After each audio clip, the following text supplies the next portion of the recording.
The babysitter's last text. Who's upstairs? The text came at 9:58 on a wet Friday in early November, the screen lighting the dim kitchen of a craftsman house on Maple Ridge Avenue in the town of Larkspur, Pennsylvania.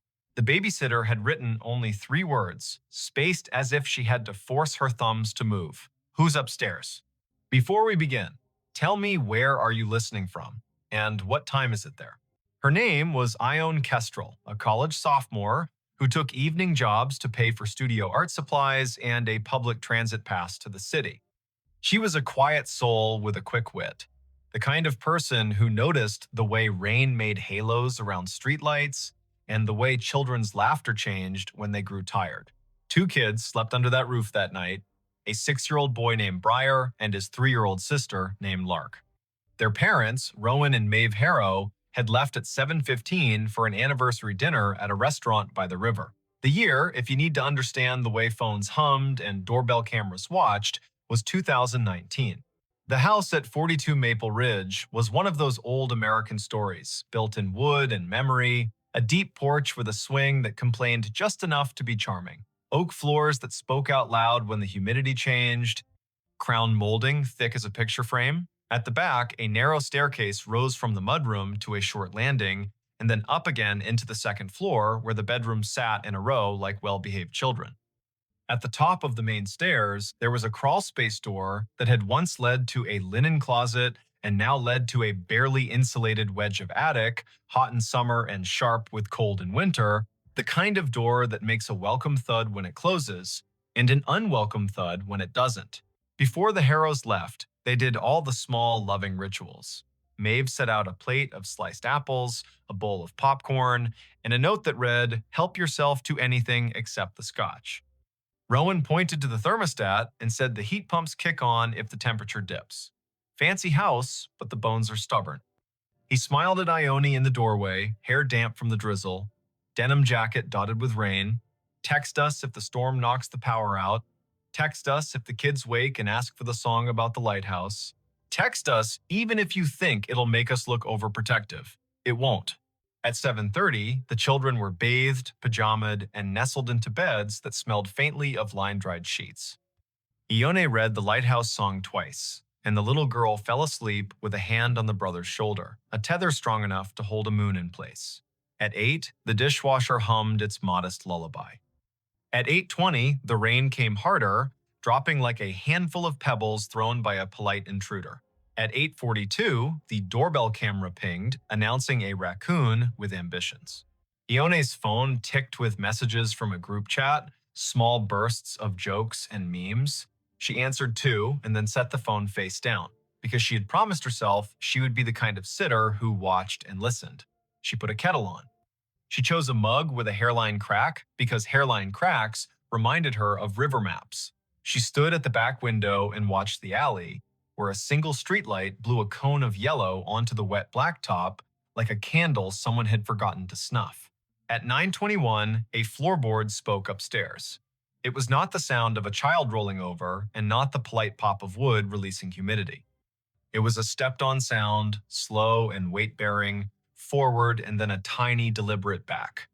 Ione took one breath, then another. The kettle clicked off. The house returned to its normal choir. She checked the baby monitor screen. 2 small forms slept. The greenish night vision painting dreams onto their faces. She told herself she knew old houses. She told herself wind can make timber say things it doesn't mean. At 9:36, the sound came again, above the kitchen this time, in the hallway between the children's rooms. One step and another. A long pause. Then the faintest scrape, as if someone had scuffed a shoe and then, embarrassed by the sound, tried to rub it out with the sole. The kind of scrape that turns the air thin. Ione lifted the house phone from its cradle because old houses carry old phones like relics. No dial tone because this was 2019 and the landline was a costume. She put it back and picked up her cell. No missed call, no alert from the doorbell camera. She opened the parent's contact, hovered, did not press. First, she would look, she would be careful. She would not give Rowan and Maeve a reason to race home on wet roads unless there was a reason. She climbed the back stairs because they felt less like a stage. Each step was shallow and careful. The rain softened to a hiss. Her breath became a guest she had to host with manners. At the landing, the air grew cooler. She could see down the short hall into the little boy's room, the lighthouse nightlight casting a steerable arc of white. She could see the girl's room door nearly closed, just enough to make a crescent, the way some children like it. She could also see the crawlspace door at the top of the main stairs. It was closed, latch turned. That mattered more than it should have. She waited. Sometimes the house wants to know if you have patience. Sometimes it will reward you with silence. Sometimes it will not. There was a third sound, not a footfall this time, but a breath. Not hers. Not a child's soft, open-mouth exhale, but the kind of breath that pauses at the end like it is tasting the air. It came from the darkness beyond the crawlspace door, except the door was shut. Ione felt the tiny hairs along her forearms confess themselves to fear. She stepped into the boy's room. He slept with his mouth open just a little, lower lip shiny. Good. She stepped to the girl's room. Little Lark had turned onto her stomach, stuffed rabbit tucked under her chin. Good. When Ione moved back into the hall, her eyes caught something at the far end where the light thinned. A strand of damp hair lay across the floorboards, faint as a pencil mark, a single narrow ribbon that did not belong to either child. It glistened. She knelt without thinking and picked it up. Cold. Clean. Long enough to belong to someone grown. She stood up too quickly and steadied herself with a hand on the wall. Her palm pressed into a nail head that had been painted over and sanded down so smooth it felt like a coin. She thought the oddest thought then. If I press that nail in, will the crawlspace door open by itself? She smiled at herself because fear makes even introverts dramatic in their own skulls. She returned to the back stairs, slow and exact, and only when she reached the fourth step from the bottom did she glance at her phone. The time read 9:58. The text she sent herself, as if letting the words exist outside her head could make them smaller, was only 3 words. Who's upstairs? She meant to send it to Rowan. She meant to send it to Maeve. She meant the message as a half-joke with a serious underlayer. But the thumb that had learned to move fast learned the wrong dance. It went to her friend in the group chat, and by the time she realized, the message had already become a tiny flare in half a dozen pockets around town. Her friend replied with, "What are you doing?" and also joking, right? And also put them on speaker. Ione did not reply.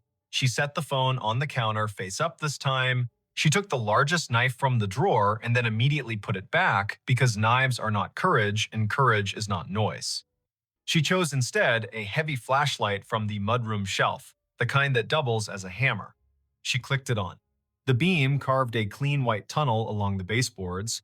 She moved to the bottom of the main staircase now, because if fear wants you to circle, wisdom wants you to cross. The newel post was worn as a handshake. Family photographs climbed the wall.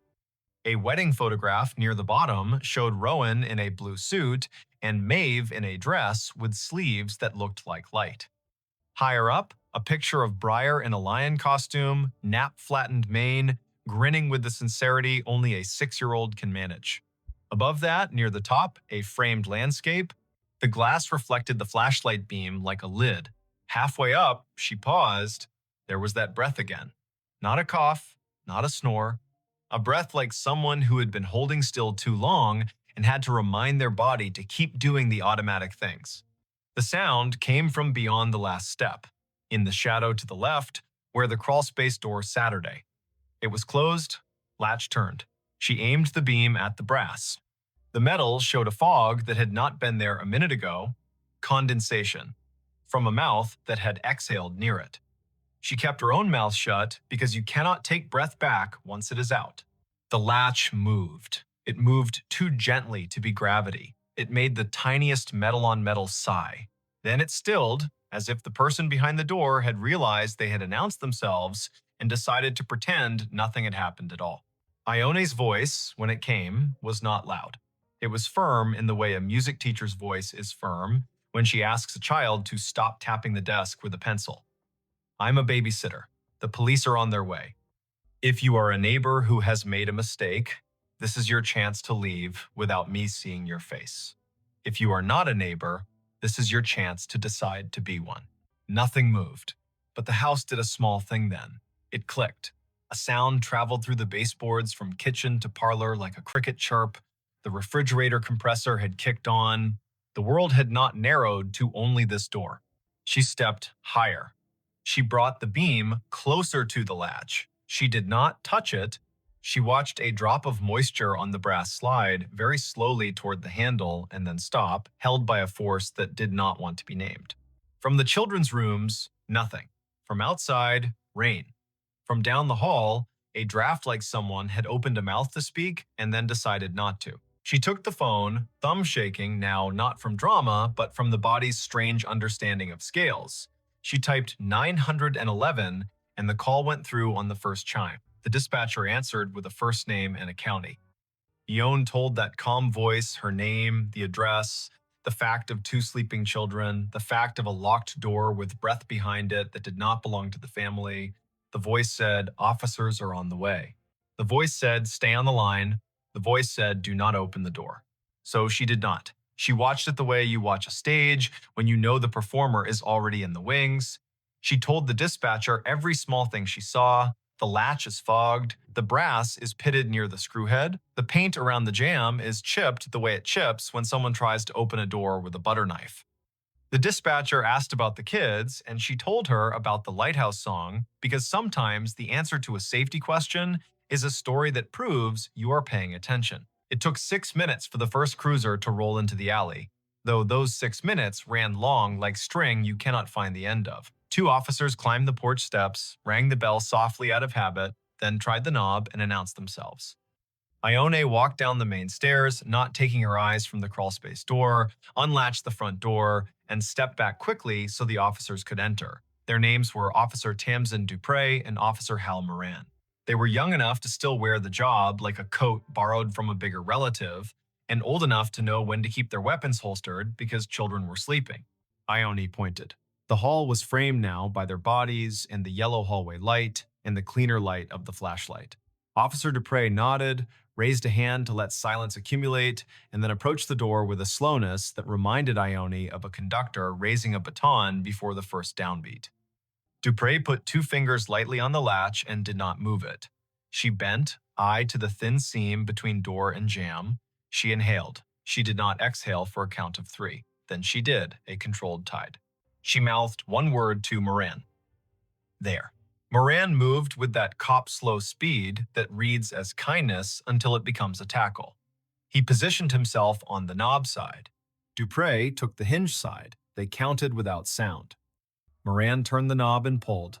The door did not open. Dupre drove her shoulder low into the panel, and the old wood decided to be new and gave with a crack that sounded like an ankle breaking far away.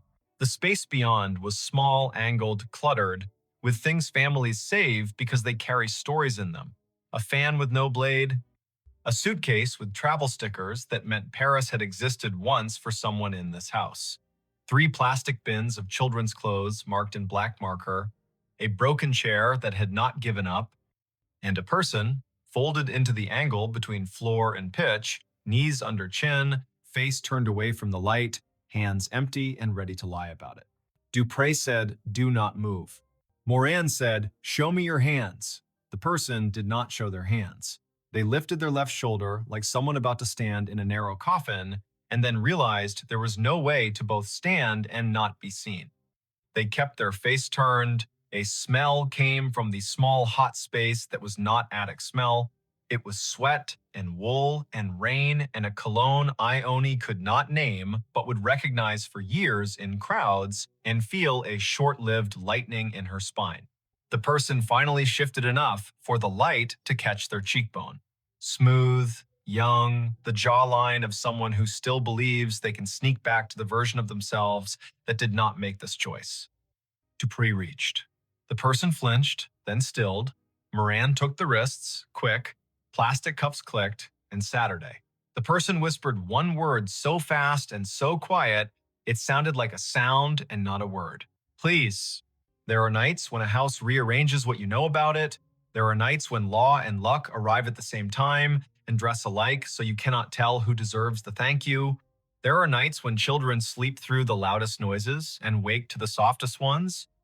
Breyer woke when Officer Dupre gently asked Ione if the boy had a favorite song she could sing while they stepped this stranger past his doorway and into a world that would be, for the stranger, smaller and heavier. Ione sang the lighthouse song, the boy rolled over, the girl sniffed twice, and then reclaimed her rabbit. The name given at the kitchen table later, with the cuffs off and the hands folded around a paper cup of tap water, was Corin Vale.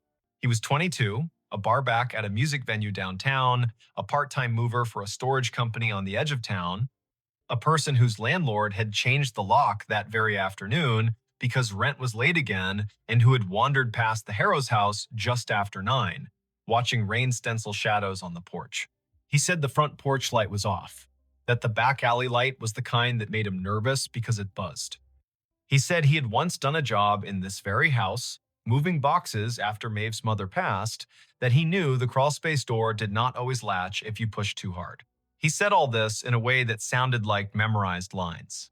Officer Moran left for a minute and returned with a small bag-tagged chain of custody. Inside, a multi-tool with a narrow flathead blade that would fit under a painted jam and lever it without much damage, a pair of cheap cotton gloves, damp, a folded postcard someone had intended to mail, featuring a lighthouse on the coast of Maine, and a note written in pencil that read, "We are well, love you, see you in December." The postcard had not been addressed yet. Corin looked at the lighthouse as if it had insulted him. "Why?" Officer Dupre asked. "Are you in a crawl space with a multi-tool?" Corin said he wanted to get out of the rain. He said he saw the back door wasn't fully latched. He said he knocked and no one answered. He said he stepped inside to be out of the weather. He said he heard children and then realized he had made a mistake and was trying to hide until he could unmake it. He said he had not gone near the bedrooms. He said he had not taken anything. He said most lies are just a breath away from the truth if you hold the breath long enough. The doorbell camera proved he had never rung. The back door, which Ione had locked after the raccoon, had not been forced, which meant the multi-tool had met the strike plate and learned a new way to talk. The thin condensation on the latch proved his face had been inches from the brass, as if he were listening through metal to weigh his chances. The damp hair on the hallway floor did not match Ione or the children. It matched Corin. The officers did not say poetry out loud, but sometimes evidence makes a poem whether or not you want it. Rowan and Maeve arrived at 10:28, windblown and wet, faces open with fear, and then with the specific relief parents make when they count the number of children and find the number unchanged. Maeve thanked Ione, then thanked Officer Dupre, then thanked the kettle for existing because it gave her hands something to do. Rowan walked to the base of the main stairs and looked up at the crawlspace door and put his hand on the newel post like a man greeting an old friend and apologized under his breath to the house for not knowing it needed him tonight. The rain slowed, the streetlight outside defined every leaf as if auditioning them for a brighter job. Corin Vale sat at the kitchen table and looked smaller and then larger and then smaller again, the way a person does when they realize they have chosen a story they cannot revise. He asked for a lawyer then, as was his right, and the night shifted into a new shape with paperwork and phone calls and the sound of zippers on evidence bags. Later, after the officers had gone and the house had been put back in order with all the rituals humans use to convince themselves the world is knowable, Rowan stood on the porch and stared at the street. A car hissed by, tires whispering on wet asphalt. Somewhere a train declared itself. He turned when Ione stepped onto the porch with 2 mugs of chamomile tea and the brittle, beautiful calm people make after the danger has taken its hands off their shoulders. He said thank you a dozen ways that did not use the word thank. She said, of course a dozen ways. That meant I am shaking on the inside, but I am still here. Maeve joined them, the porch light warming the edges of her hair, and the 3 of them stood in a small triangle like a warning sign no one else would read. When Maeve spoke, her voice had a new floor under it. We will change the locks. We will reinforce that door. We will move the postcard basket. We will install a sensor that turns on a light at the slightest motion. We will do the things that let us sleep. Ione nodded and did not say that sleep would come with its own sounds now. The sound of a breath behind a door. The sound of a latch fogging. The sound of a floorboard speaking the truth. There is a detail the police report will not mention, because police reports must make simple lines out of crooked knights. At 9:59, after sending the text to the wrong chat and before calling emergency services, Ione leaned her forehead against the cool plaster of the stairwell for the space of one heartbeat. She whispered something that was not quite a prayer and not quite a promise. Okay, if someone is up there, I will not be the person who opens the door and invites them in. I will be the person who names the danger out loud. Sometimes that is the whole difference. Not bravery that charges, but the steadiness that refuses to be tricked into being polite to danger. The next morning, the November sky tried on a bland blue and liked it. The town of Larkspur went back to the work of a Saturday. Kids in hoodies kicked at leaf piles. The bakery line wrapped twice around the counter. A woman in a gray coat standing by the river thought the water sounded like someone ripping silk very slowly and wondered who she would tell that to. Ione slept past noon and woke to a peanut butter text from Maeve, which read in that shaky grammar of gratitude, "Come by for dinner anytime. And also, I found your denim jacket on the porch swing. And also, there will be pie tonight if you want pie." She smiled and answered with too many thank yous and one yes to pie. She showered longer than she needed to, stood still in the water in a way that made time into a warm curtain, then dressed in gently clean clothes that smelled like detergent and a future. When she stepped outside, the air had that crisp, crisp edge. That means the first hard frost has already visited and left behind a postcard of itself on every windshield. Maple Ridge Avenue looked like an old movie taught to speak color. She walked past houses that had their curtains open a little wider than usual, past neighbors who held eye contact just a second longer, the way people do when the story has almost become a myth and they want to remind themselves it is still shaped like a person. On the Harrow's porch, there were new screws in the latch. The crawlspace door upstairs had a length of wood screwed diagonally across it like a stern eyebrow. A small motion sensor had been installed in the hall. It blinked a polite green and then went to sleep. The kids were in socks, sliding across the floor, laughing the laugh that children make the morning after a storm when the yard is new again. Rowan handed Ione a slice of apple pie on a paper plate and said again what he had said the night before, but with the daylight, making his voice warmer. You kept your head, you called, you stayed steady. That is the whole job sometimes. We will tell people that part when we tell them the story. Not who he was, not what he said, not the smell. We will tell them you named the danger and didn't let it decide your speed. The town told the story in its own ways. The newspaper, which had been saved from extinction by a stubborn editor named Lita Quinn, wrote a piece with the careful headline, "Babysitter's Quick Thinking Leads to Arrest in Overnight Burglary Attempt." The group chat learned, gently from Ione herself, that sometimes jokes congeal into myths, and myths can be mean. At the music venue, a bartender wiped the length of the bar 3 times, then once more, then stopped. At the storage company, a supervisor stared at a stack of moving blankets and tried to add up what the numbers meant about people. There is not a moral here, sharp and so clean it can cut bread. There is not an ending where everyone claps and the house resumes being only a house. There remains a door with a new diagonal board and screws that will loosen over time and be tightened again. There remains a boy who will ask, on a night 2 weeks later when rain drums the gutter, "Can you sing the lighthouse song one more time?"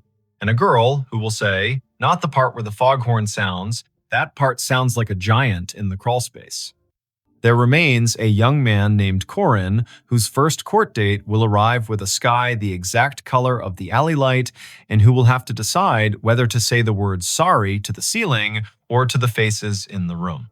At 9:58 on some future night, a phone will light in some other kitchen in some other town, and a person will type 3 words spaced out as if their thumbs had to be convinced. Who's upstairs? If you are that person, hear this story as a map of breath. Name the danger, make the call, keep your voice exactly as loud as it needs to be and no louder. Stand where you can see doors and hallways. Carry light. Remember that a latch that fogs is a sentence the house is trying to say. Let the sentence finish. If you are listening from a city, may the traffic outside be ordinary and honest. If you are listening from a farmhouse that knows every creek by its first name, May the wind be the only guest tonight.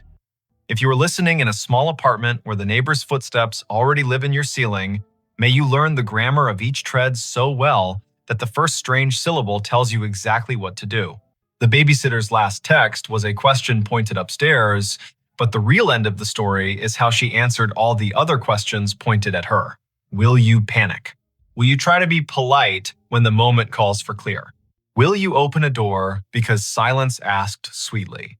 She chose no, no, and no. She chose the shape of a steady voice on a thin line. She chose to be the reason the house could go back to being only wood and memory. Some nights, when she passes the Harrows by chance and the porch swing is still, she hears only the rain and the river, and that is enough. Some nights, she hears the old door upstairs settle as the heat kicks on and thinks, with a small smile, that even a house can be taught to breathe more quietly.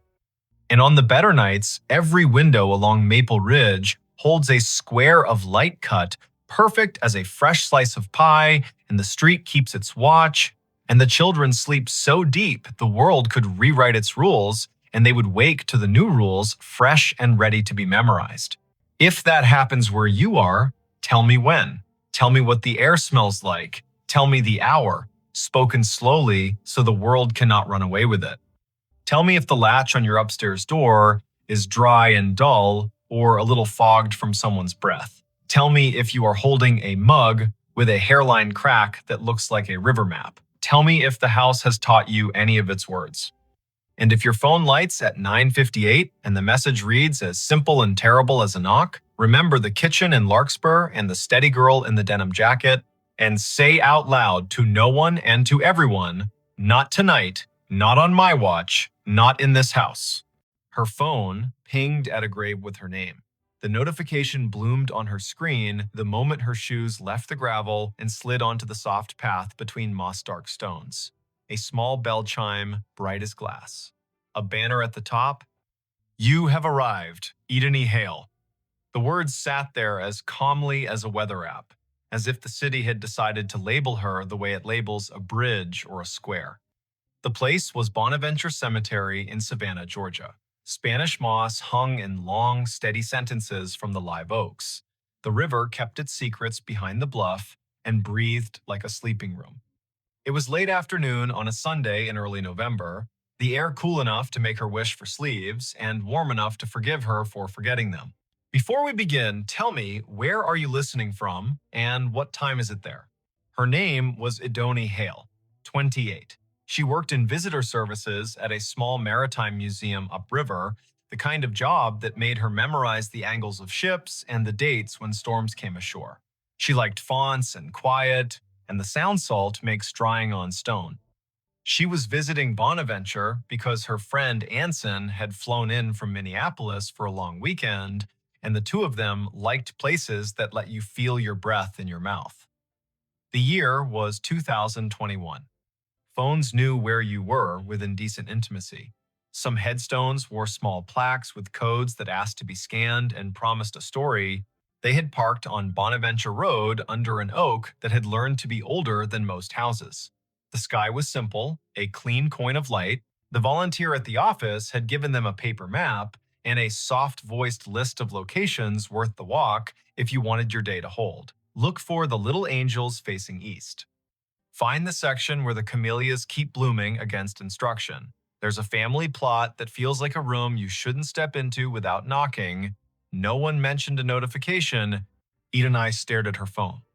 The banner did not give a location like Section F or Plot 31. It was the same tag her calendar used when she arrived at work or home. You have arrived, Eden I. Hale. As if she were a place. As if the grave were her. Anson leaned toward the screen and squinted. He was tall and light-footed, a teacher of high school literature who carried poems in his pockets like receipts.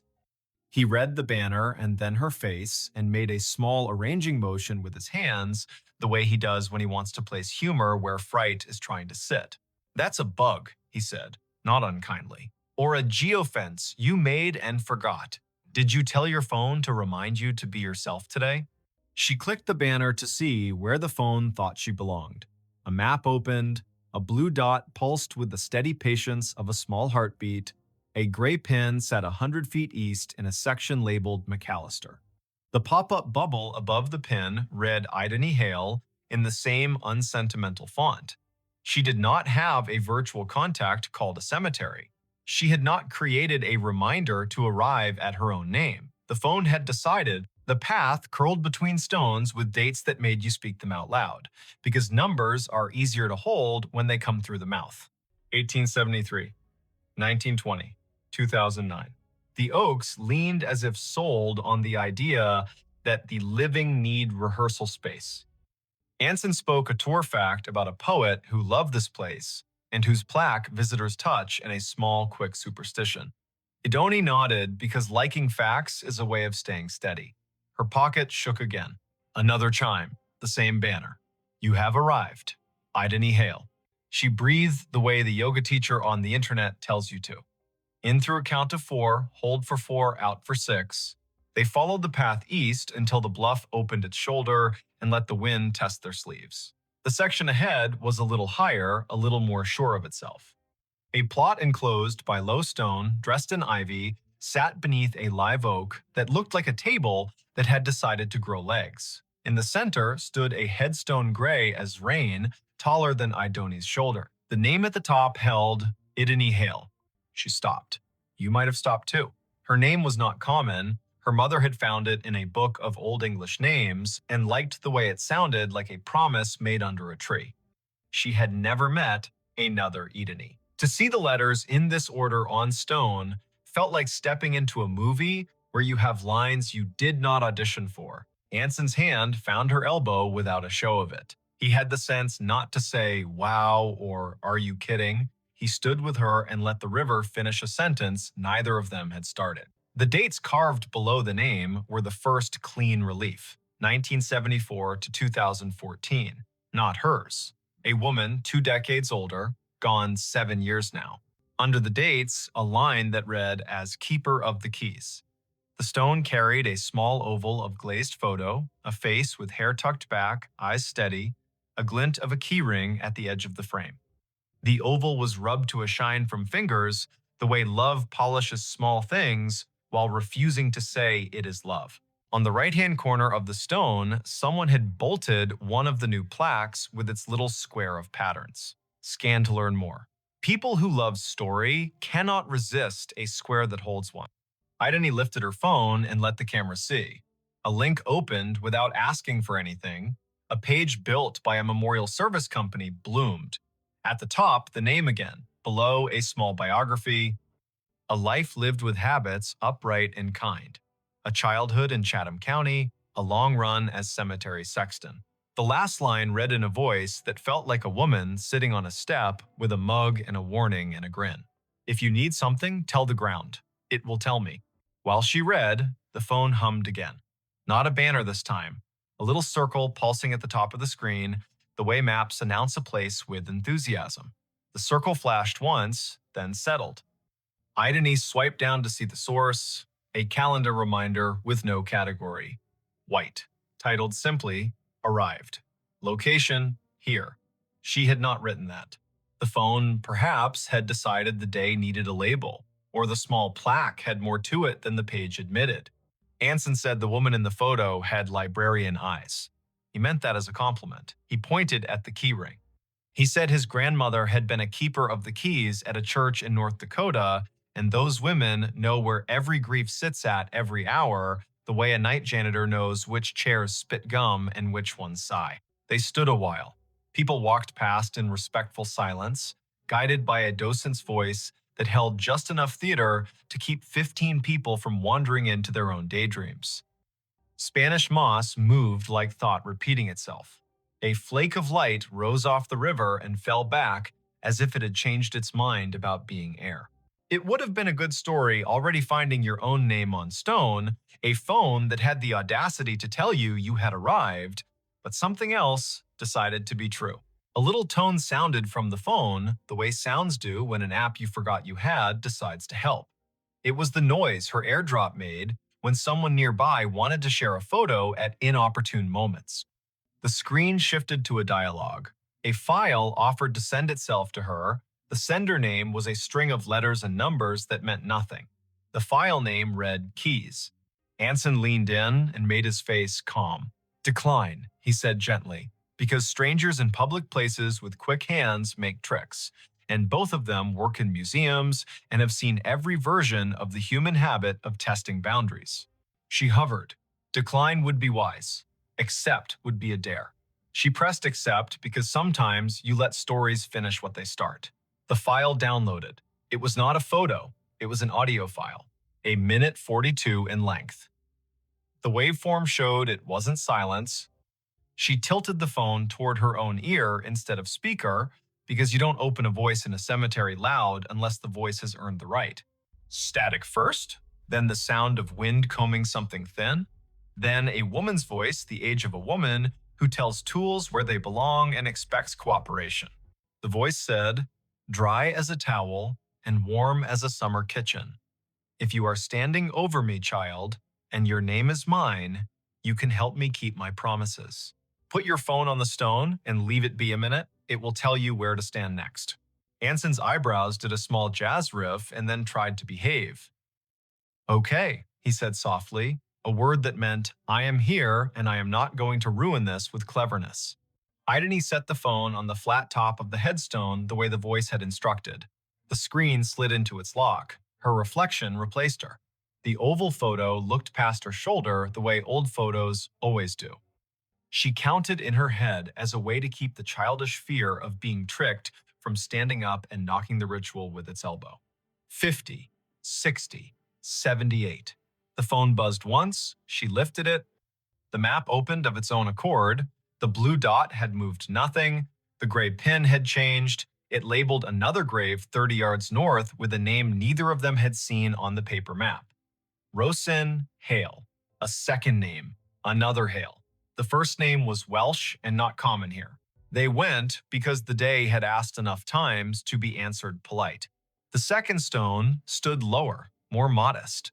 The granite, a color you could never find on purpose if you looked in a catalog. The dates were older, 1931 to 1999. The epitaph read, "She kept the gate lighted," and under that, in smaller letters, so faint you could only see them when the cloud put its hand over the sun, a line, Rosine was born. Rosine Idris. She married into Hale and stayed. Tell my niece if she comes through here that I see her when I count keys. I am not anybody's niece, Ideni said aloud, and then took a breath because she heard the defensiveness squirreled underneath. I mean, not hers. You might be more people's niece than you know, Anson said gently, a man who had grown up with uncles who weren't uncles and yet were more family than the kind that wears your face. They stood while the wind added a signature to the bottom of the page of the day. The river put its shoulder against the bank and leaned. The phone did not ping again for a while. A cardinal went from one branch to another with the purposeful speed of a person who knows where the parts are stored. A group of teenagers trailed an auntie through the lanes, popping gum in a respectful way, which is a regional miracle. Ideni looked up Rosin on the cemetery's database because when your heart gets odd, facts make a braid to hold on to. The database was one of those volunteer-built websites that carry the tone of a potluck where everyone brings a dish so exact it shames you for choosing salad. Rosin's entry was thorough.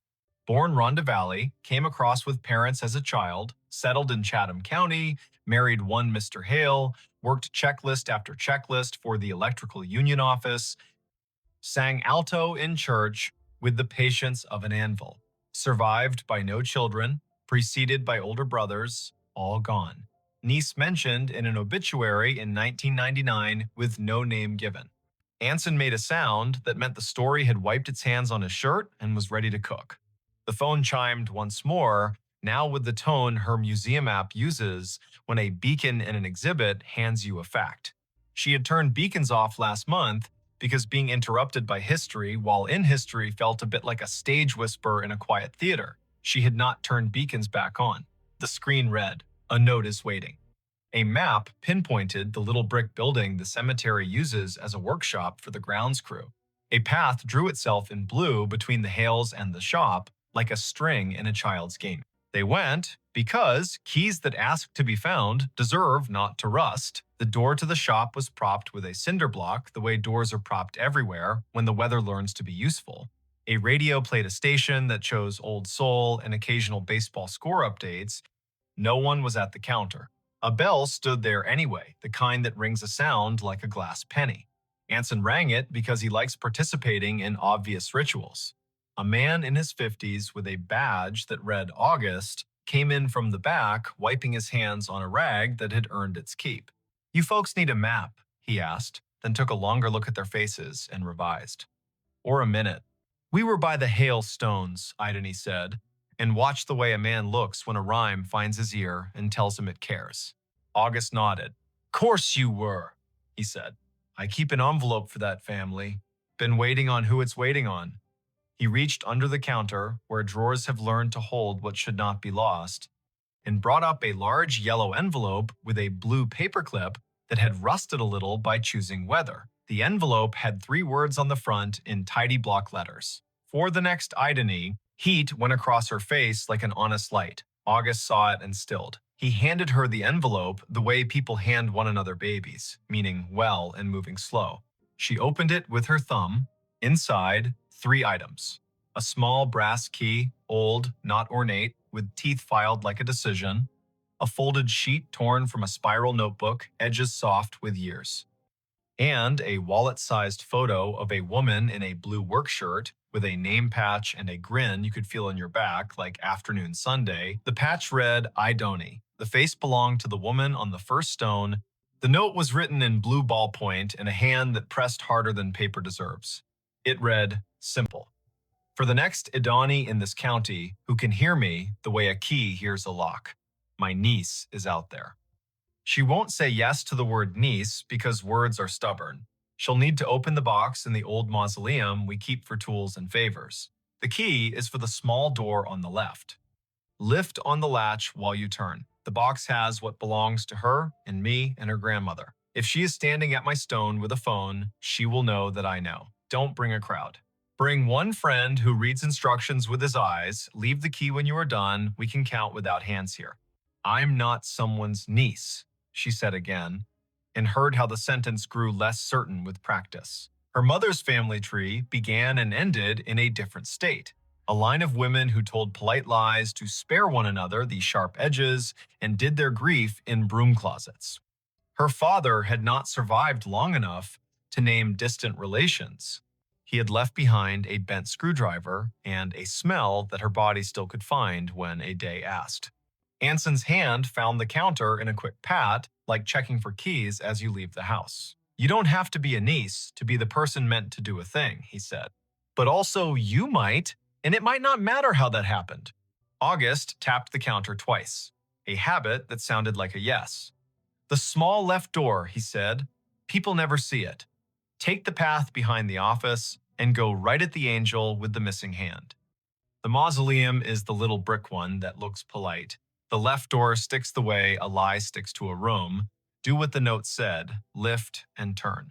They went back into the light.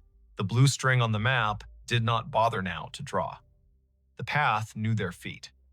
The angel with the missing hand stood where the volunteer had said, "Angels stand, face east," blank expression that suggested she had witnessed every century and found nothing quite bad enough to frown at yet.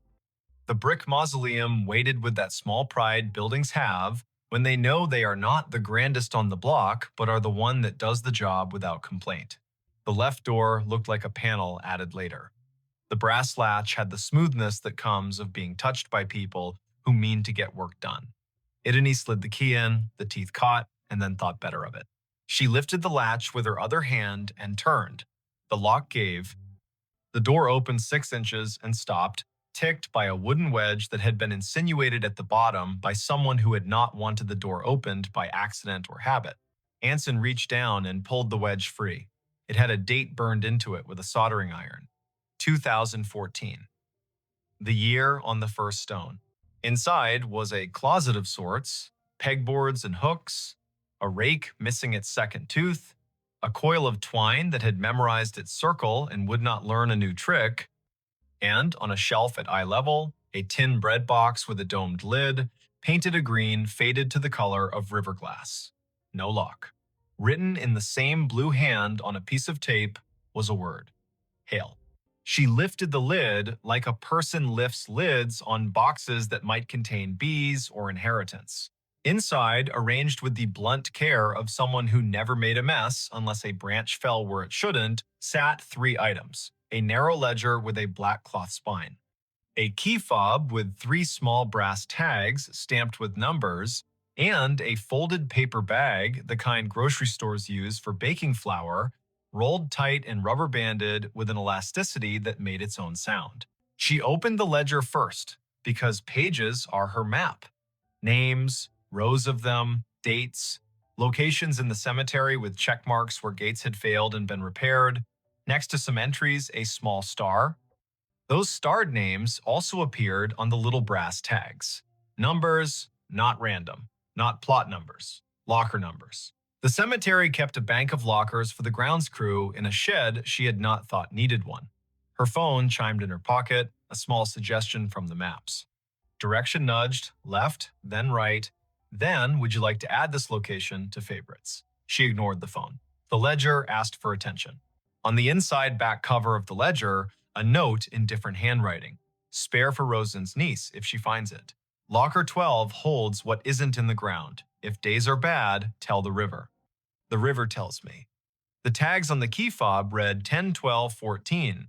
She ran her finger over 12 the way a person does over a scar. She felt nothing supernatural. She felt focus. Anson took the bag at her nod and unwound the rubber band. Inside lay 2 objects wrapped in butcher paper. He unrolled the first. A locket. Gold. Thin as luck. With a hairline crack. Shaped like lightning. If lightning were careful. Inside, a photograph so tiny it could be breathed away if you weren't paying mind. A baby in a christening gown that had borrowed lace from a curtain. The face pinched in the way newborn faces pinch. On the back, in pencil that had migrated into the paper like a crop planting itself, a name. Rosen Idris Hale. A line below it, for my niece to hold if she comes to hear me. He unrolled the second. A county map from 1968, creased, the paper's fiber gone feathery at the folds. A road circled in blue pencil, a margin note. That old step bridge out by the waterworks. We left something in the middle beam in 74. If you can't find it, it means we didn't need it. If you can, well, you'll know. We are not going to a step bridge at dusk, Anson said, a man who loved old maps and also loved not getting in the paper under the wrong kind of headline. We are going to find Locker 12 while the Museum of the Dead is still on our side. They found the shed. August had seen their faces through the glass and met them halfway with the keys because some stories ask for a witness who knows better than to narrate. He led them to a wall of small metal lockers, each door painted the dull red of a barn that had not given up but had learned to pace itself. He unlocked 12 and stepped back. Inside lay a small stack of shallow boxes, each labeled with a date.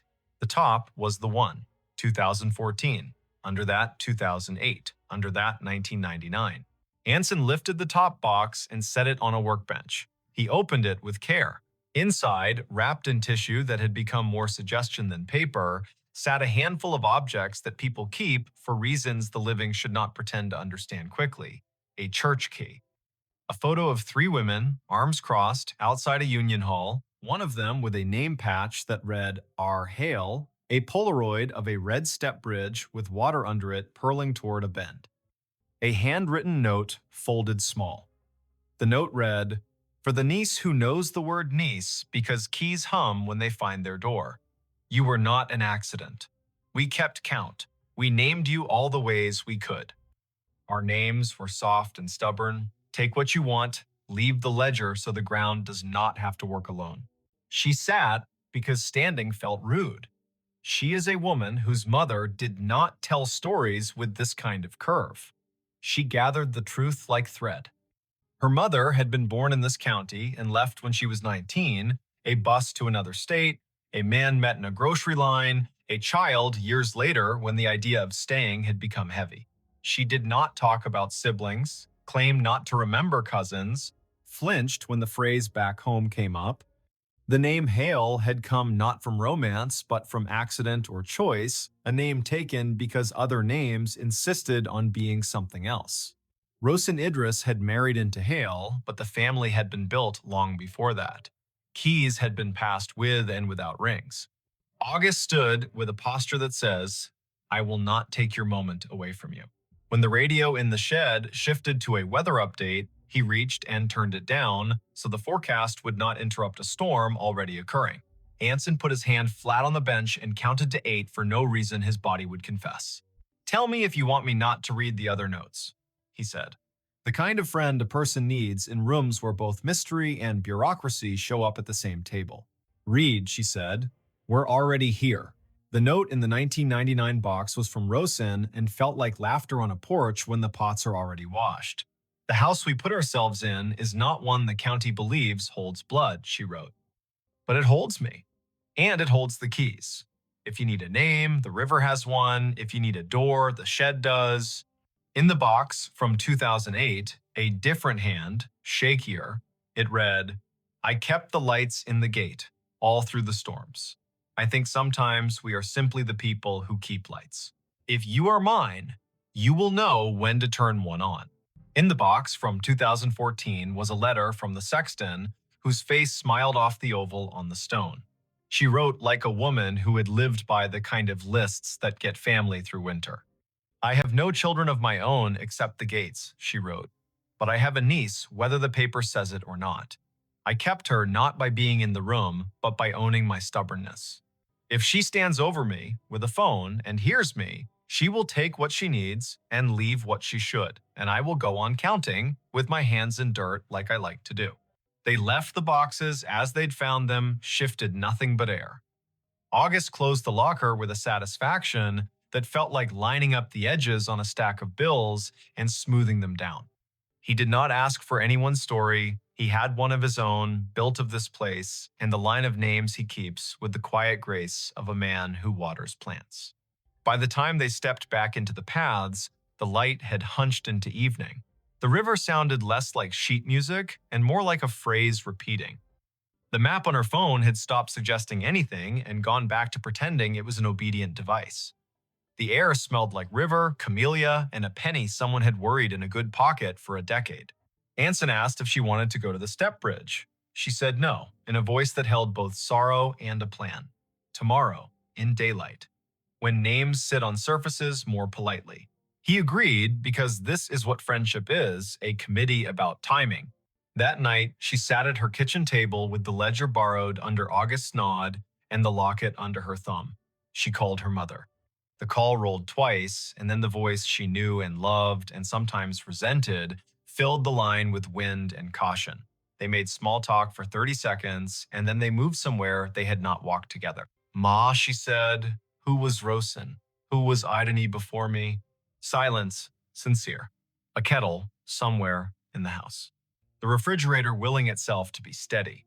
Finally, her mother sighed, and the sigh sounded like a drawer allowed to close after being held open too many years.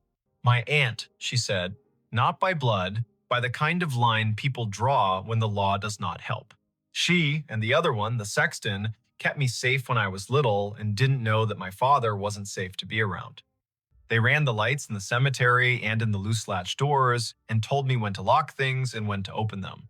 They were more my aunts than any of the few relatives that share me. When I left everything. I thought that was how you survive. I have not told you the parts you asked me about because I thought you'd want something tidier than I had, and because I am silly enough to think if I did not say the names, the ache would go to sleep. She told a story of a girl who sat on a stoop counting keys while two women kept a town's small doors in working order, literal and figurative.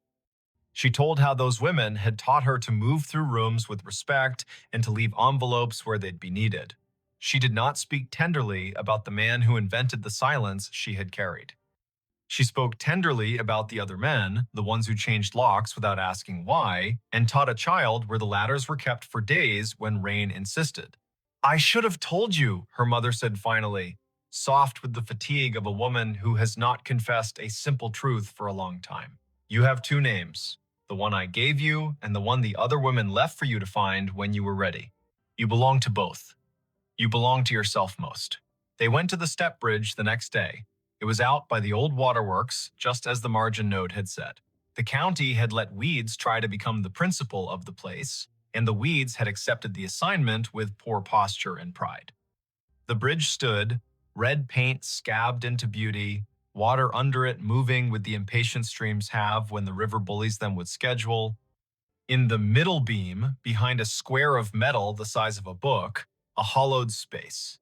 Inside, wrapped in waxed paper, a ring of keys on a chain that had learned 3 hands. Each key had a number: 10, 12, 14. The fob matched the tags in the box. Beside the keys lay a square of paper with a tiny handprint in paint the color of that old camellia behind the office. A child had been here once. She had pressed her hand down. Someone had saved it for a woman who would put her hand down later and understand they did not take the keys. She set her palm over the handprint. The sizes did not match. The feeling did. She closed the plate. She and Anson walked back to the car with the sun finding their shoulders and the hum of insects writing their own accurate dissertations on persistence. Back at the cemetery, she returned the ledger. August nodded like a man at the end of a good piece of work. She walked to the first stone and put 2 fingers on the glazed oval where the sexton's face had learned to look past tourists to the river. She did not speak. She let the ground and the river carry whatever needed moving. Her phone did not ping again there. It would ping months later, once in a grocery store aisle in a different city, when an older woman in a Union jacket looked at her and tilted her head in a way that meant keys are a language. It would ping once again when she held the hand of a friend through a night much too long and heard as clearly as weather a voice say, "Lift and turn." It would ping at odd hours for the next several years when doors asked to be locked or opened with care. Sometimes it would be an app acting like a person. Sometimes it would be a person acting like a map.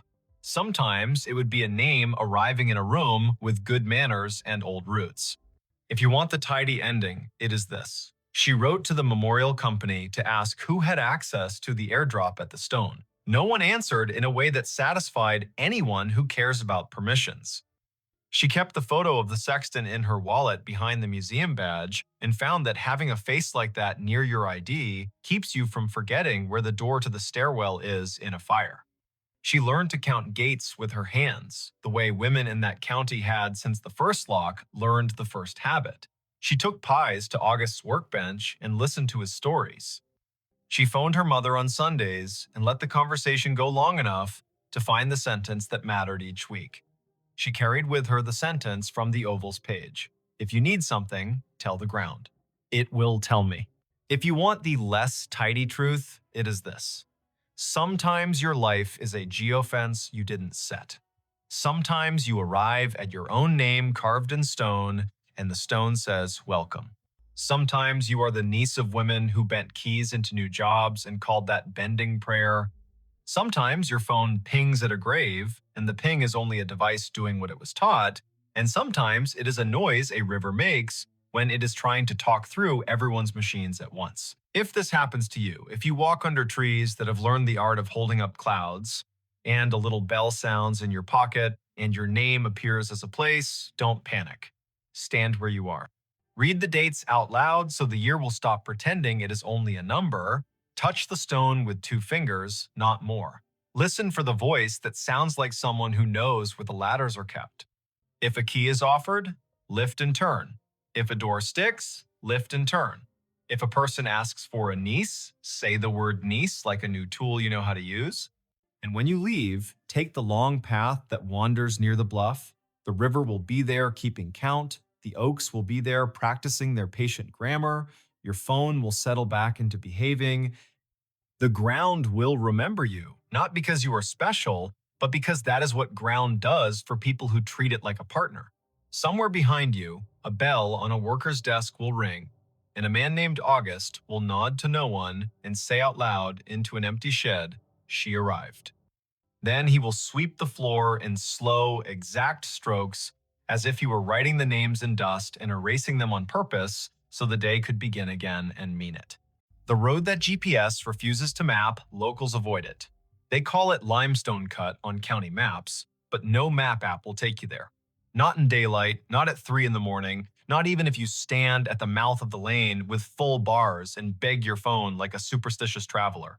The line of asphalt slips off Route 27 near the Ohio River, just past a caved-in orchard and a billboard for a roadside Jesus that no longer stands. In person, the turn is ordinary. On a screen, it is missing, as if the road and the world had decided to keep a small secret between them.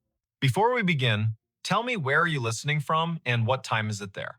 This is in southeastern Ohio, down in Gallia County, where the hills go soft and the river carries towboats like patient thoughts. The year was 2022, late September. Goldenrod along the guardrails. Soybean fields gone the color of toast. I drove there on a Friday after work because a listener named Thayer Lorne had written to me with a subject line that felt like a dare. The road your GPS refuses to map. Locals avoid it. Please come before the county pours gravel again. Thayer was not a crank. She taught second grade in a brick school with a playground that leaned into a sycamore's shade. She coached a Lego league. She used the word prudent in a way that made you want to be. Her email listed dates and names the way people list ingredients. 2 wrecks in 2 years, 1 missing signage, 1 strange call to the sheriff's office just after midnight in late June. She did not say haunted, she said wrong. I left Columbus at 4:30 with a thermos of coffee and a box of gas station crackers and the kind of optimism you only get on a 2-lane in fall. South on 23, east on 35. The sun slung low behind me, the way good music hides its effort. By 7:15, I rolled past Vinton's courthouse with its white clock face turning the hour into a suggestion. I kept the radio quiet. In the passenger seat, the county plat book rode buckled like a fussy child. I could feel the river before I could see it, the way the air saturated and the smell of damp earth put its hand on your shoulder. I reached the turn at dusk. Limestone Cut was marked by a county sign that had once been green and was now a speculation. A locked gate blocked a gravel spur to the right, but the paved lane went on unbothered, as if all gates were for other people. My phone sat in the cup holder, showing me nothing. The blue line ended in a gray shrug. I tried 3 apps. Same shrug. The plat book said the road existed, had always existed, and ran 2 miles east to a decommissioned ferry landing that had not seen a ferry since 1978. The app said, find another way. Thayer's warning lived in my pocket. Locals avoid it after dark. They say it runs warm. They say it has more turns than it used to. They say tires squeal on dry asphalt without your foot agreeing. The first 100 yards were ordinary. Willow and ash. An old fence stapled to posts that leaned like tired men at a bus stop. The air smelled faintly of limestone and wet leaves. Then the temperature did a small, undeniable thing. It rose. Not a gust, not a patch of sun through trees, a steady, even climb that lapped over my forearms and stayed. I glanced at the dash. Outside temp read 64, rising to 68, then 71. The date on the dash glowed September 23rd. The time said 7:47 and slipped to 7:50 without being asked. I lowered the window to let the river air in. The warm beat met the cool and negotiated a truce that left sweat at my hairline. A bend. Another. The road narrowed until it felt like a confession. The trees grew close enough to see where vines had taught them to bow. I rolled slower. A small bridge came into view, wood deck, steel truss. A sign nailed to a poplar announced 1 lane in letters that had been painted by someone who believed in understatements. Beyond the bridge, the road ripple-curved through a cut so tight the rock faces wore each other's dust. I stopped before the bridge, because I am not brave so much as careful. I set the hazard lights flashing red into green. I listened. A train whispered somewhere upriver. Crickets laid a steady carpet of sound over everything. From the cut, a thin metallic note like cooling machinery. The warm air possessed a sweetness I could not name immediately. Jams and canning season came to mind. Then the word arrived. Apples. Not Honeycrisp and not cider. Fallen apples. Ferment thinking about becoming something else. I took my notebook and recorded the details the way you do when you want the future to trust your memory. Time, temperature, smell, no wind, no other cars. Then I drove across the planks and felt the boards answer the tires like a breath under my feet. The cut rose. The hill pressed close. A corner went tighter than it looked on the approach. My rear tires slid a fraction, not enough to call it a slide, enough to make my throat say a quiet word I would not put in print. The steering wheel thudded softly, as if there were two wheels telling me two slightly different stories about straight. I eased. I took the next bend slower. There is a point in a road where the land decides whether you are a guest or a problem. Limestone Cut decided I was a slow guest and tolerated me. The warm air leveled at 76, then climbed another couple of ticks. The smell of apples deepened into something like a recipe, cinnamon without spice, yeast without bread. I passed a turnout with two straight ruts that led into grass and ended at a log older than my car. A shape hung from a branch ahead. I braked. It was a memorial. Crossed from cedar rails wired together, silk flowers that had learned to be brave in rain, photos in a sleeve of plastic tacked below a name printed on glossy paper. Mireille Pasque, 19, a date in October 2020. Below it, a line her father must have chosen, the road that brought you home. I got out. The heat met me like a body. My phone tried to show me bars, then tried not to. A moth hit the hazard light and changed its mind. I stood with my hands in my pockets and felt the place balance itself on me. When I turned across the road, I noticed another set of flowers half hidden in blackberry cane. The name blew up at me when wind finally remembered how. Osric Vales, 21, May 2021. Same line. The road that brought you home. I walked farther along the cut until it opened like a sigh. The lane flattened to a seam along a scrim of meadow that used to be something else. You can tell by how grass lies. If it grows with a memory of rose, something stood there before. The sky went the color of a bruise, deciding between night and purple. A light flickered ahead, low and steady. I squinted. Not a house, not a car, a lantern, rope handle, old-fashioned glass with its bubbles catching the last light. It swung at the mouth of a driveway, if driveway is what you call two parallel lines of dirt that remember wagons.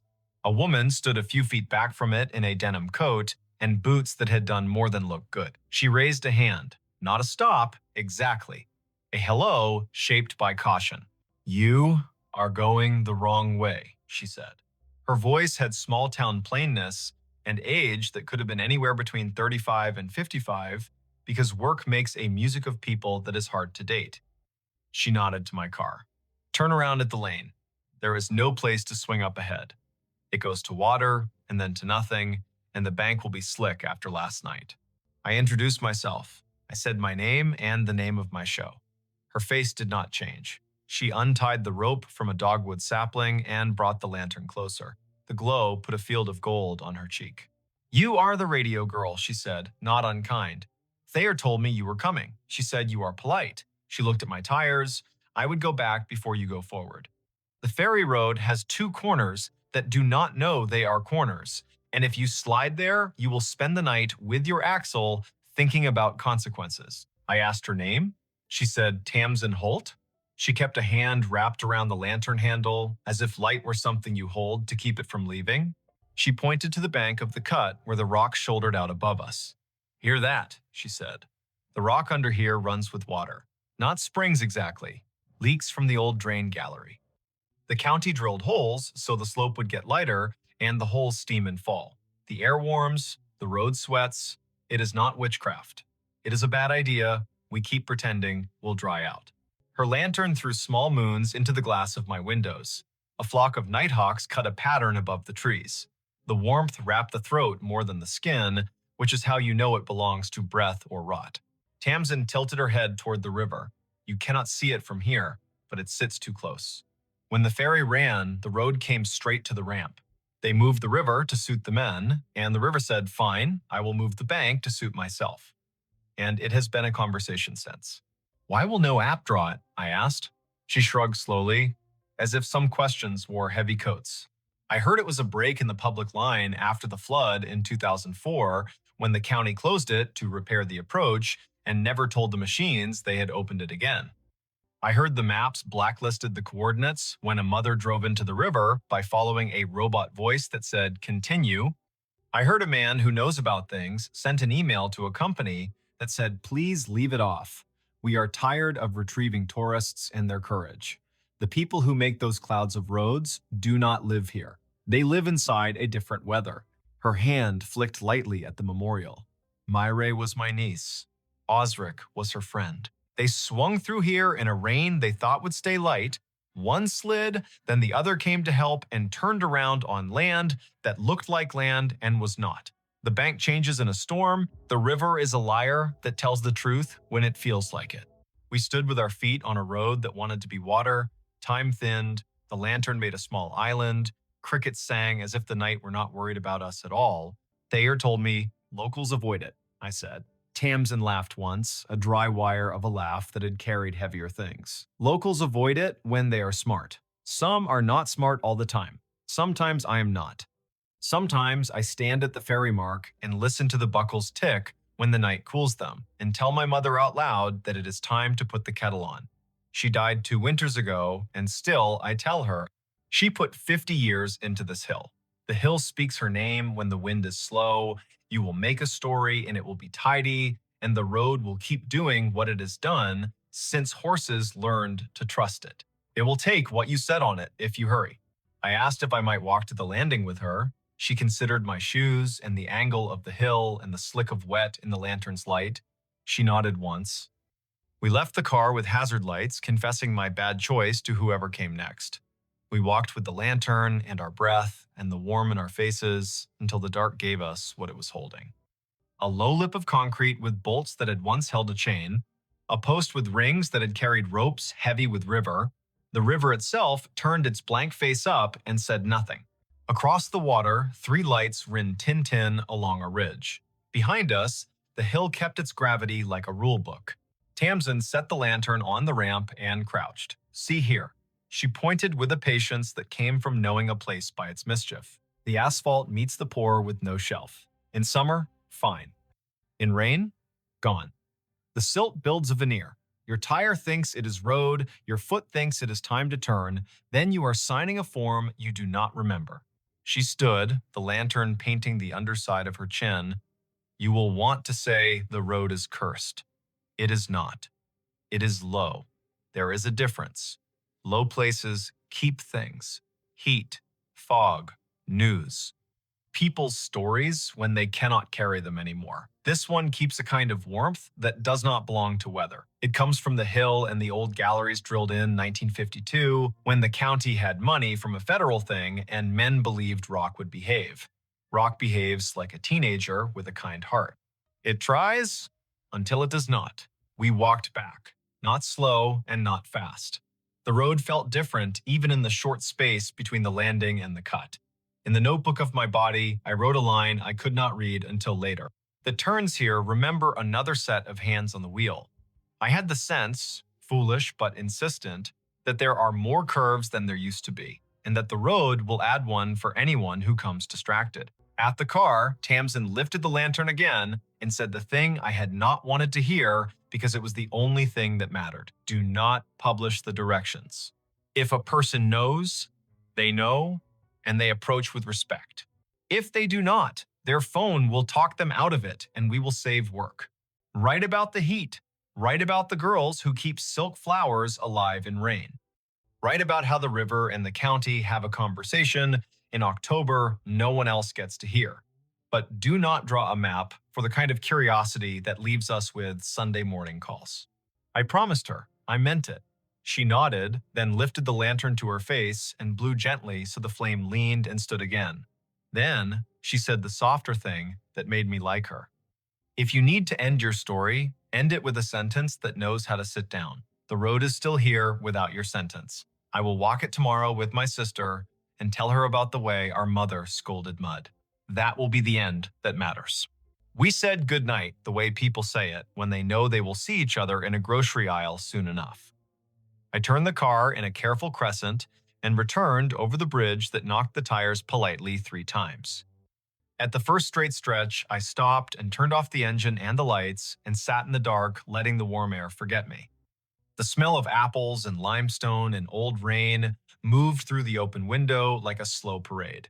Far off, a coyote made a cracked sound and then decided not to continue. I wrote in the notebook by the dash light. 8:54, 75 degrees, crickets, no wind, one moth determined. On the way back to Route 27, a truck came around the curve with someone from here at the wheel. He lifted two fingers from the top of the wheel in that rural benediction, eyes steady. I answered in kind. We passed without incident. My phone found a signal and rushed to tell me things I did not need. I turned it face down. The river kept its counsel. I stayed at a motel with a door that opened to the parking lot and a shower that sprayed like a hose with a grudge.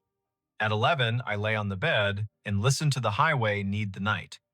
I dreamed a dream that did not need translation. I drove the road in June in a rain that put a lid on the world. I felt the turn that did not know it was a turn. I saw silk flowers underwater moving like they were alive. When I woke at 3, the room was hotter than it should have been. I set the thermostat down, it huffed, I opened the door, and the night came in like medicine. In the morning, I met Thayer at a diner with a pie display that could make you forget your name. She wore a sweater with elbows that had done more thinking than most elbows. She brought a paper yard sale sign with a hand-lettered arrow pointing left. She set it on the table next to the sugar caddy as if it were a relative. When the waitress poured coffee, Thayer said, "We used to put these at the turn because apps would not, and people would stop right there in the lane with the river in their trunk. The county asked us not to. Said it increased liability. Now we wave and we hope." "You saw Tamsin." "I did," I said. "She told me not to draw a map." "Good," Thayer said. Her mouth set around the word like a decision. I asked about the calls to the sheriff's office. She had copies. Public record after someone redacts the parts that hurt. One at 12:04 a.m. in late June. A voice breathing hard. "Can you send someone to the ferry road? I do not know if I am on a road." The operator asked for cross streets that did not exist. A second call at 12:12. Same number, a different voice. "We got her. We need a tow, not an ambulance. No injuries. No one drinks on a Thursday in this county, not like that." Thayer told me stories that were not mine to take without permission. The woman at the landing had taught Sunday school for a decade and could thread a needle in a moving truck. The boy in the BlackBerry cane had planned to enlist and then to come home. The ferry used to carry school buses and funeral processions, and once, in 1964, a parade float for the county queen when the bridge upriver closed for repairs. The operator had a name like a hymn, Dolan Pike. He took quarters with a smile and never wrote them down, and the county forgave him because he put back the difference out of his pocket at Christmas. At noon, I drove back once more because leaving is easier if you say the goodbye that feels like a choice. The day stood warm, even without the night's peculiar swell. The cut reflected a brightness that made the dashboard look cleaner than it was. I idled by the memorials, rolled down the window, and said the names out loud once each. Myray. Osric. The air did not change. The river kept the same tone of voice. A kingfisher strafed the bank and laughed meanly at an idea it did not respect. At the leveling in the trees, a county crew had set cones. 3 workers stood with a clipboard, a shovel, a rope to measure where the bank thought it should be. One of them wore his safety vest open, and the white undershirt said he had been at it since 7. He pointed at the asphalt and drew an invisible curve in the air, as if to show the piece of road how to round itself properly. Another squatted and peeled brittle weeds from a crack like string cheese. The third looked up when I slowed. He lifted a hand, the rural benediction again. I could not tell if he was welcoming me or telling me to go around. I went around. I kept the tires on the places that saw tires last time. You want a reason a road does not show up on a phone? Choose one. Bureaucracy, liability, a digital map made by a company that is afraid of being named in a lawsuit cannot afford local color. A dataset that drops a line because a county closes a gate for a week, a volunteer editor who got spooked, or the oldest reason, Because the people who live there asked, and the people who make maps sometimes listen. Here is the part you can keep if you are the kind of person who needs a rule. If locals avoid a road, do not decide you are immune to their reasons because you are careful. Be careful at the places where land forgets itself. Warm air on a cool night means a stone or a story is breathing, and you should give it room. If a turn looks straighter than it is, it belongs to water or to someone else's memory. If you smell apples on limestone in September where no orchard stands, that is the hill reminding you this was a farm before your car was an idea. I drove away before dark because I had promised. The two-lane lifted me back toward the highway like a kind hand on a back. The plat book lay open to a page that showed a thin, gray line stopping shy of the river. I did not pencil it in. Some lines stay honest by remaining incomplete. Months later, when the episode aired, people wrote to tell me about roads in their own counties that maps pretend not to know. A road in Vermont that snowplows leave until last and hikers take in June only. A road in East Texas that turned to soap in rain and led to a bridge a paper mill had once owned. A road in western Pennsylvania that slid a few inches each season until the houses leaned into one another like a wedding party after the toast. None of them wanted directions. Most wanted me to say out loud the thing they already believed. A map is a promise made by someone who cannot know your exact night. I went back in winter. The river carried skim ice, and the air had lost interest in warmth. Limestone cut breathed only rock, careful and slow. The memorials wore new ribbons that made color out of gray. Tamsin's lantern hung from a nail in her shed, unlit but ready. I parked on the turnout and watched for a long minute. No cars, no lights. Only the slow heave of a place that will outlast the names you put on it. If you ever find yourself at a turn your phone refuses to bless, do this. Put the device in the glove box, roll down your window, call the place by the names you were given by people who have rinsed dishes there. Listen for a warmth that belongs to stone or rot or story. Ask if you are a guest or a problem. If the answer takes too long, turn around, go home. Let someone else keep the road for you until you've earned it. Limestone Cut still runs from 27 to the water. Mireille and Osric still own two small pieces of shoulder where silk flowers learn new weather. The ferry still waits in the old bolts when fog pulls the river toward the bank. The apps still refuse, which feels like respect finally performing something like wisdom. The locals still avoid it after dark, and you can call that superstition if you want. I call it the way people learn to live, with a story that does not need their approval to keep going. Wherever you are, whichever hour you gave to this, hear this as you put the kettle on or slip your keys into a dish. A road can be true and not be for you tonight. Let that be a comfort and not an insult. The land does not need your footsteps or your tires to remember its lines. It is enough to name the warmth, bow to it the way you might bow to a neighbor, and step back into the lit part of the map where your house pours light through a window like a square of mercy.